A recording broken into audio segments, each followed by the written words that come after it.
Nelson Henderson said it best: the true meaning of life is to plant trees under whose shade you do not expect to sit. And that's just what John Chapman did in 1800, planting trees with a sack of seeds. Unlike most of the farmers who used tree grafting, Chapman chose to plant seeds believing that every tree should have its own personality, and his methods and techniques included planting nurseries, which was unheard of for trees.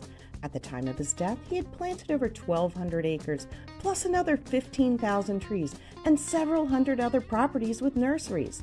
Now, sadly, in the 1920s, the trees were chopped down due to prohibition. That's right, I said prohibition, because these weren't just any trees. They were hard apple cider trees, the kind with alcohol. And John Chapman, he was none other than the Johnny Appleseed. So forget all of those poems, songs, and Disney movies. I'm here to tell you a different side of the Johnny Appleseed lore. You see, the Ohio Company of Associates promised 100 acres of land to settlers who established homesteads, but they had to prove they were permanent. So Johnny Appleseed got ahead of the deal and preemptively picked up homesteads, established orchards on the land, then sold the land to homesteaders at a premium. But why would they buy it at a premium? Well, cheers, it's hard cider. Back then, hard cider was a booming business. Not only did it get you tipsy, it was really the only safe thing to drink.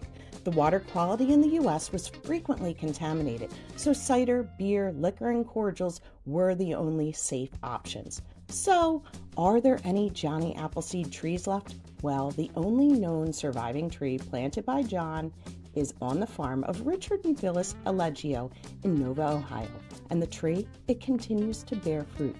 So raise a glass and toast with a refreshing hard cider to celebrate Johnny Appleseed and his trees on January 6th, which is also National Apple Tree Day. Sip your favorite cider and let's start this story again.